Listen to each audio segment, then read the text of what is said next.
O deputado, agora não mais é deputado por enquanto, né? Eduardo Bolsonaro oficializou o seu pedido de licença da Câmara, já aparece no sistema como fora do exercício parlamentar. Bruno Pinheiro vai trazer as informações para a gente agora. Quanto tempo ele vai ficar afastado? Como é que funciona esse trâmite? Quem vem para o lugar dele? Conta tudo aí, Bruno. Estamos sem o áudio do Bruno, é isso mesmo? É isso mesmo? É isso, é a realidade. Estamos sem áudio do Bruno, daqui a pouco o Bruno vai trazer aqui as informações. Enquanto isso, eu já quero discutir.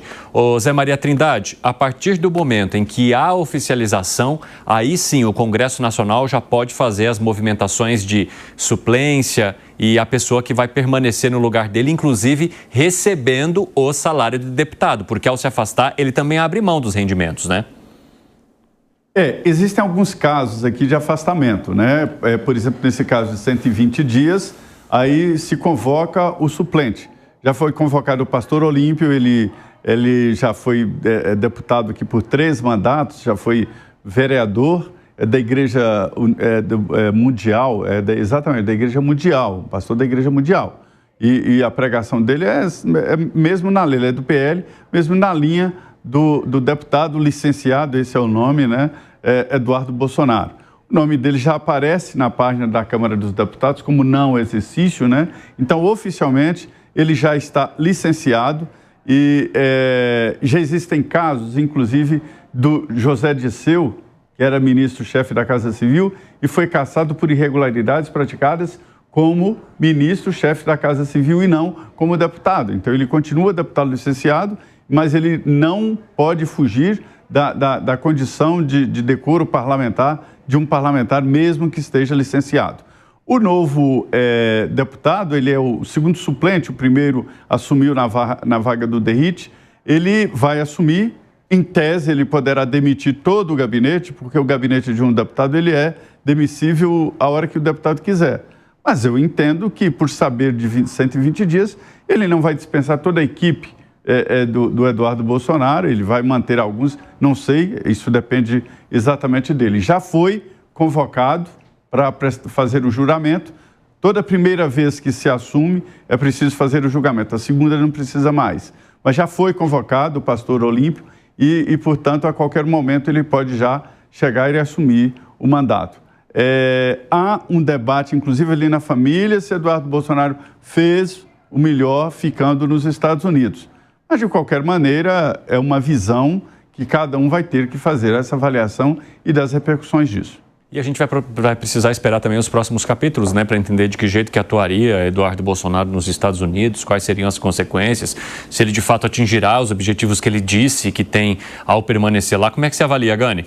Olha, é uma tentativa, é claro que isso tem dividido opiniões, divide a própria direita. No meu entendimento, foi correto, né? Ele poderia sofrer algum tipo de perseguição política, ter o seu passaporte apreendido, por mais que a PGR manifestou que não iria, né, caçar o seu passaporte, que seria improcedente. Isso agora, essas coisas acabam mudando. E lá ele acaba estando muito mais próximo dessa comissão do Judiciário dos Estados Unidos, pode aí ajudar com relatos, levantar eventualmente algumas provas e aí ter algum efeito no Supremo Tribunal Federal. Vamos aguardar aí as cenas dos próximos capítulos. E Perno, como é que você avalia a partida provisória, por enquanto, né, digamos assim, de Eduardo Bolsonaro?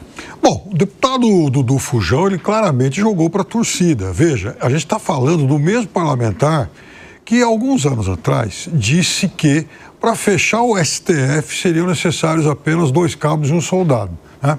Isso entrou até para o anedotário político aí e tal, né? De alguém que, afinal de contas, tinha claras simpatias, inclusive, pelo regime de exceção do Brasil, a ponto de muitas vezes desfilar com uma camiseta onde se via, onde na estampa estava lá o rosto de um notório torturador do regime militar, o coronel Ustra. Então, é muito estranho que alguém que, em outro momento, tenha feito apologia de um torturador, agora se diz alvo de uma ação, ou pelo menos de uma suspeita, sabe-se lá qual seja, né, da justiça brasileira, porque a PGR diz que não tem nada. O próprio ministro Alexandre de Moraes também já disse que, em relação ao deputado Eduardo Bolsonaro, também não existe coisa alguma. Então, é óbvio que fez um movimento para a torcida. Só que uma parte dessa torcida discorda. Talvez ele tenha feito um gol contra. Você acha que foi um movimento para a torcida, Gustavo Segré, ou um gol contra? Não, não me parece. Não me parece. Lamento que alguns simpatizantes da esquerda não lembrem quando Jean Willis, então deputado, também saiu do país porque ele se sentia pressionado. Naquele momento, grandes defensores da esquerda valorizaram essa atitude e parabenizaram o então deputado Jean Willis porque ele estava preservando a sua integridade. Esse mesmo pessoal agora acusa Bolsonaro de fujão. Mas e a isonomia? Então, quando é alguém que é simpático às nossas ideias, parabenizamos. Quando é opositor, é fujão. As condições serão as mesmas, são as mesmas e são subjetivas. Alguém pode se sentir ameaçado e temos que respeitar. Essa prerrogativa de dizer, não, fica tranquilo, a PGR já arquivou curiosamente no mesmo dia que o Eduardo Bolsonaro afirmou que ia permanecer nos Estados Unidos. E o ministro Alexandre de Moraes ratificou essa denúncia. Coincidentemente, no mesmo dia em que o Eduardo Bolsonaro estava falando que ia ficar nos Estados Unidos.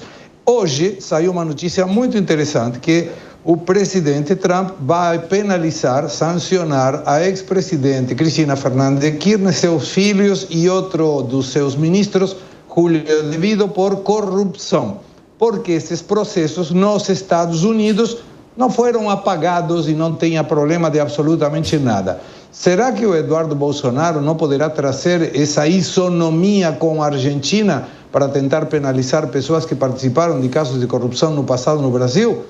E não me surpreenderia, nesse caso mudaria um pouco o jogo, mas para isso ele precisa estar lá sim. Ainda nessa edição a gente vai falar um pouco dessa história envolvendo a Cristina Kirchner, mas, Segré, se a gente olhar também pelo outro lado, né, sobre a ida de Jean Willis, à época, o grupo de Jair Bolsonaro, os filhos, etc., também criticaram a saída de Jean Willis. Agora, eles também não estariam utilizando o mesmo motivo para sair, ou seja, estariam abertos às críticas que já fizeram à oposição. Está de acordo, concordo contigo. Não pode ser que quando é do outro é contra e quando é meu é a favor. Não, os dois são contra, os dois são a favor. E cada um vai ter os seus argumentos para justificar o que quer que seja. Mas quando a gente fala e critica uma coisa e depois de um tempo essa coisa é feita por nós, temos que garantir que esse fato do passado possa replicar no nosso fato do presente, seja a favor ou contra. Estou de acordo contigo. Porque o tempo muda tudo, né? Muda a vida, muda as escolhas. Fala, Piperno, o que foi? Não, eu desaprovo, por exemplo, um ato comum do deputado Jean Willis, mas aí é problema dele, como também é problema do Eduardo Bolsonaro agora. A questão é que trata-se, nesse momento, de um deputado muito mais importante do que foi o Jean Willis e um deputado que ele alega perseguição do judiciário, o mesmo judiciário que ele falou que poderia ser fechado com 2 cabos, um soldado e alguém que reclama por isonomia, por, afinal de contas, justiça, tudo mais e tal, e já usou camisa de torturador. É isso.